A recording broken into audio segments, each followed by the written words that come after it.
بسم اللہ الرحمن الرحیم۔ اے میرے رب، مجھے بخش دے اور مجھ پر رحم فرما، اور تو ہی سب رحم کرنے والوں سے اچھا رحم کرنے والا ہے۔ امام جعفر رضی اللہ تعالیٰ عنہ کہتے ہیں 8 افراد انسان کہلانے کے لائق نہیں ہیں: مسواک نہ کرنے والا، تنگ مقام پر کھل کر بیٹھنے والا، بے مقصد کاموں میں پڑنے والا، لا علم ہونے کے باوجود بحث و جھگڑا کرنے والا، بغیر بیماری کے خود کو بیمار سمجھنے والا، بغیر مصیبت کے زینت کو ترک کرنے والا، اپنے دوستوں سے حق بات کی مخالفت کرنے والا، اپنے آباء و اجداد پر فخر کرنے والا۔ عبداللہ بن عمر رضی اللہ تعالیٰ عنہ سے روایت ہے کہ نبی اکرم صلی اللہ علیہ وسلم نے فرمایا 40 دن میں قرآن پورا پڑھ لیا کرو۔ علم کیسے اٹھا لیا جائے گا؟ نبی کریم صلی اللہ علیہ وسلم نے فرمایا اللہ علم کو اس طرح نہیں اٹھا لے گا کہ اس کو بندوں سے چھین لے، بلکہ وہ پختہ کار علماء کو موت دے کر علم کو اٹھا لے گا، حتیٰ کہ جب کوئی عالم باقی نہیں رہے گا تو لوگ جاہلوں کو سردار بنا لیں گے اور ان سے سوالات کیے جائیں گے اور وہ بغیر علم کے جواب دیں گے، اس لیے خود بھی گمراہ ہوں گے اور لوگوں کو بھی گمراہ کریں گے۔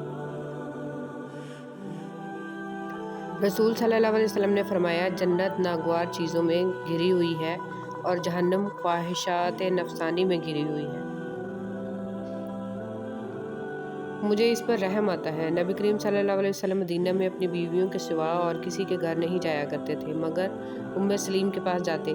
حضرت صلی اللہ علیہ وسلم سے جب اس کے متعلق پوچھا گیا تو آپ صلی اللہ علیہ وسلم نے فرمایا کہ مجھے اس پر رحم آتا ہے، اس کا بھائی رام بن ملحان میرے کام میں شہید کر دیا گیا۔ اولاد کی نماز کی فکر کیجیے۔ سیدنا عبداللہ بن عباس رضی اللہ تعالیٰ عنہما بیان فرماتے ہیں کہ میں نے اپنی خالہ ام المومنین میمونہ رضی اللہ تعالیٰ عنہ کے ہاں رات گزاری۔ شام ہو جانے کے بعد رسول صلی اللہ علیہ وسلم تشریف لائے اور آپ صلی اللہ علیہ وسلم نے پوچھا کیا بچے نے نماز پڑھ لی ہے؟ انہوں نے کہا جی ہاں۔ 2 آنکھیں جن پر جہنم کی آگ حرام ہے۔ رسول صلی اللہ علیہ وسلم نے فرمایا 2 آنکھوں کو جہنم کی آگ نہیں چھوئے گی، ایک وہ آنکھ جو اللہ کے ڈر سے تر ہوئی ہو اور ایک وہ آنکھ جس نے راہ جہاد میں پہرا دیتے ہوئے رات گزاری ہو۔ رسول صلی اللہ علیہ وسلم نے ارشاد فرمایا قرآن مجید اس وقت تک پڑھو جب تک اس میں دل لگے، جب جی اچاٹ ہونے لگے تو پڑھنا بند کر دو۔ افضل شخص کون؟ رسول صلی اللہ علیہ وسلم نے ارشاد فرمایا بے شک تم میں سے افضل شخص وہ ہے جو قرآن سیکھے اور سکھائے۔ آدھا جسم دھوپ اور آدھا چھاؤں میں۔ بریدہ رضی اللہ تعالیٰ عنہ سے روایت ہے کہ نبی کریم صلی اللہ علیہ وسلم نے دھوپ اور سایہ کے درمیان میں بیٹھنے سے منع کیا ہے، یعنی اس طرح بیٹھنے سے بدن کا ایک حصہ دھوپ میں رہے اور ایک حصہ پر سایہ، اس لیے کہ یہ امر طبی طور پر مضر ہے اور بیماری پیدا کرتا ہے۔ رسول اللہ صلی اللہ علیہ وسلم نے فرمایا جس نے بیٹیوں کی وجہ سے خود کو معمولی سی بھی تکلیف میں ڈالا تو بیٹیاں اس کے لیے دوزخ سے بچاؤ کی آڑ بن جائیں گی۔ جتنا مل جائے قبول کر لینا چاہیے، ہو سکتا ہے کہ یہ بھی ہماری اوقات سے زیادہ ہو، ہم تو گناہ گار بندے ہیں، اس کا فضل تو ہر وقت ہمارے عیب چھپاتا ہے۔ کثرت مت مانگیے، برکت مانگیے۔ کثرت آزمائش ہے جبکہ برکت ایک نعمت، کثرت نصیب ہے اور برکت خوش نصیبی۔ کثرت آپ کا اندازہ ہے کہ اس قدر ہو تاکہ آپ کی ضروریات پوری ہوں، اور برکت اللہ تعالیٰ کی گارنٹی ہے کہ جو ملے اس میں ضروریات لازماً پوری ہوں۔ کثرت والے حساب میں پھنس گئے اور برکت والے پار لگ گئے۔ رب واقف ہے تیرے دل کی تڑپ سے، وہ ضائع نہ کرے گا، دعائیں ذرا انتظار کر۔ رب العالمین تک پہنچنے کے لیے رحمت للعالمین کی پیروی کرنا بہت ضروری ہے۔ وقت، دوست اور رشتہ دار انسان کو مفت میں ملتے ہیں لیکن ان کی قیمت بچھڑ جانے کے بعد معلوم ہوتی ہے۔ اللہ تعالیٰ کے 2 محبوب کلمے سبحان اللہ و بحمدہ سبحان اللہ العظیم۔ پاک ہے اللہ اپنی خوبیوں سمیت، پاک ہے اللہ بہت عظمت والا۔ رسول اللہ صلی اللہ علیہ وسلم نے فرمایا کہ اللہ تعالیٰ فرماتا ہے اے آدم کے بیٹے جب تک تو مجھ سے دعائیں کرتا رہے گا اور مجھ سے اپنی امیدیں اور توقعات وابستہ رکھے گا میں تجھے بخشتا رہوں گا، خواہ تیرے گناہ کسی بھی درجے پر پہنچے ہوئے ہوں، مجھے کسی بات کی پرواہ نہیں۔ اے ابن آدم کے بیٹے اگر تیرا گناہ آسمان کو چھونے لگے اور پھر بھی تو مجھ سے مغفرت طلب کرے تو میں تجھے بخش دوں گا اور مجھے کوئی پرواہ نہیں ہے۔ اے آدم کے بیٹے اگر تو زمین برابر بھی گناہ کر بیٹھے اور پھر مجھ سے مغفرت طلب کرنے کے لیے ملے لیکن میرے ساتھ کسی طرح کا شرک نہ کیا ہو تو میں تیرے پاس اس کے برابر مغفرت لے کر آؤں گا۔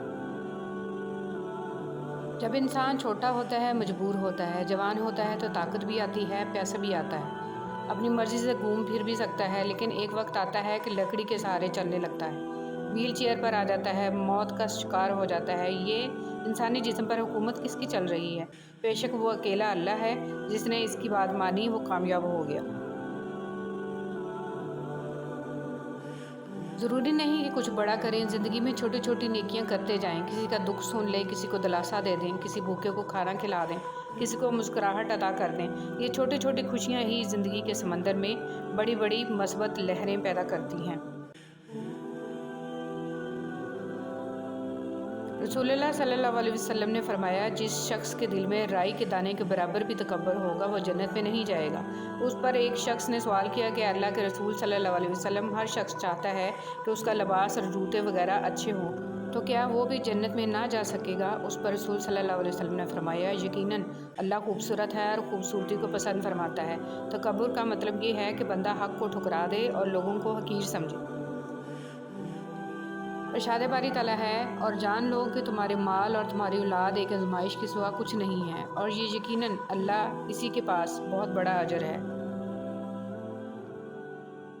ذکر الہی کے انعامات۔ رسول صلی اللہ علیہ وسلم نے فرمایا، جو لوگ اللہ کو یاد کرتے ہیں، نورانی فرشتے ان کے گرد جمع ہو جاتے ہیں، اللہ کی رحمت ان پر چھا جاتی ہے، سکون اور اطمینان ان پر نازل ہونے لگتا ہے، اور اللہ تعالیٰ ان لوگوں کا ذکر فرشتوں میں فرمانے لگتا ہے۔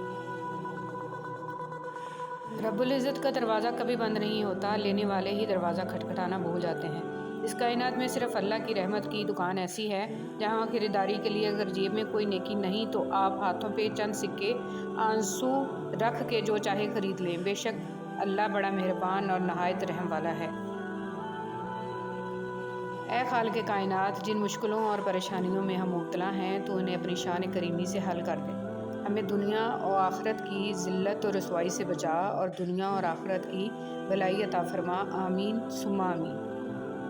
حضور صلی اللہ علیہ وسلم نے فرمایا، تم سب کو قرآن پڑھنا چاہیے، کیونکہ قرآن کا پڑھنا گناہوں کا کفارہ اور جہنم کے خلاف ڈھال ہوتا ہے اور عذاب سے امان دلاتا ہے۔ حضرت عائشہ رضی اللہ تعالیٰ عنہ نے نبی کریم صلی اللہ علیہ وسلم سے کہا، یا رسول اللہ صلی اللہ علیہ وسلم، حضرت یوسف علیہ السلام کو اللہ نے اتنا پیارا بنایا اور آپ کو، تب حضور صلی اللہ علیہ وسلم مسکرا پڑے اور اچانک سے ایسا نور ٹپکا، حضرت عائشہ بے ہوش ہو گئی۔ حضور صلی اللہ علیہ وسلم نے آنکھوں پہ ہاتھ پھیرتے ہوئے کہا، عائشہ یہ تو ایک جھلک تھی، اللہ نے مجھے 70 پردوں میں چھپا رکھا ہے۔